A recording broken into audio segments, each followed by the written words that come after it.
Thanks for joining us. I'm Don Nelson. Here are your top headlines. Garth Brooks is making his way to the Boise Blue. He is one of the highest selling artists of all time.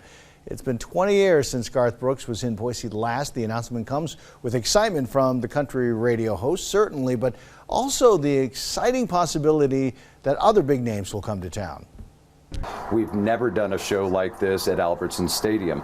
That gives us the ability to be able to do these stadium shows that in the past, a lot of times we've been bypassed because we didn't have the facility. Well, we do with Albertson Stadium. How's Albertson Stadium going to handle it all? Similarly to the home football games with security and parking enforcement, tickets will go on sale next week, May 18th. Health experts say the current flu season here in Idaho is the third worst they've seen in almost 10 years. And it's not over yet. 56 people have died from the flu so far this season in the Gem State.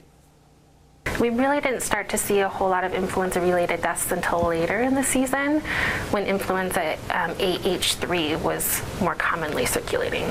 So it could certainly be related to the particular type of flu. The only higher numbers are from last year and the year before. 101 people died from the flu last year. That's the highest ever in Idaho. Health officials say it's still not too late to get your flu shot if you haven't yet. The flu season started last October and will run to the end of this month. It is a classic car. A bright red 1965 Ford Mustang is up for auction at this year's Denim and Diamonds Gala in Canyon County.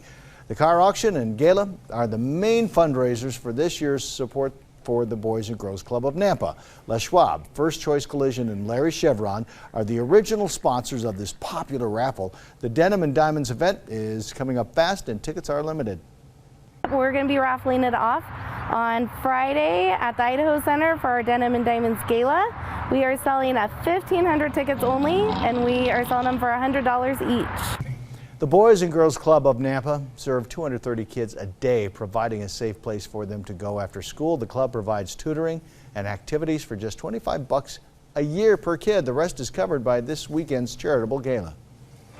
Now, Chief Meteorologist Scott Dorval with the On Your Side forecast. Here is your early evening weather update. We've got some nice weather. The clouds seem to be kind of just dissipating a little bit, so we'll get some sunshine all the way through the rest of the evening. Those gusty breezes will slowly start to settle on down. A couple of stray lightning strikes south of Fairfield. The Cameras Prairie, if you're in Fairfield, you can kind of see that storm passing from north to south, heading towards the Magic Valley. It may hold together. We've had some showers there already. In fact, the latest Doppler radar shows a rain shower over Twin Falls. There's that storm system with that lightning strike just south of Fairfield, and that's what I expected. Chance for a little pea-sized hail here, or maybe a little smaller than that, little hail there to the east as well. Now towards Gooding, getting some rain. Jerome also.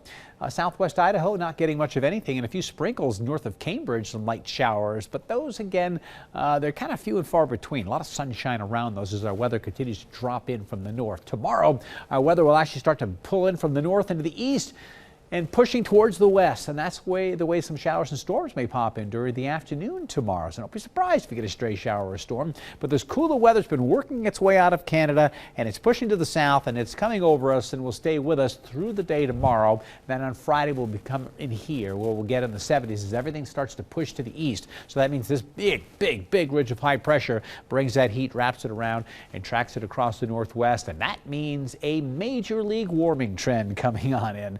Here are the temperatures so far today. 80 degrees in Ontario with that northwest breeze again warming up Ontario. 75 in Boise, only 63 in Twin Falls because of that cooler breeze and the rain showers, I should say. That's what's been cooling it down. Here's a look at the forecast for Thursday. Look at the temperature go up and then drop a little bit. That's where we may have some gusty breezes coming in out of the northeast. You may get that shower around 3 or 4 o'clock in the afternoon. Even if you don't, a nearby shower will tend to kick up some wind as that moisture is evaporating. It cools the air, and that cool air comes rushing to the ground and shoots out in all directions, mostly out ahead of the storm.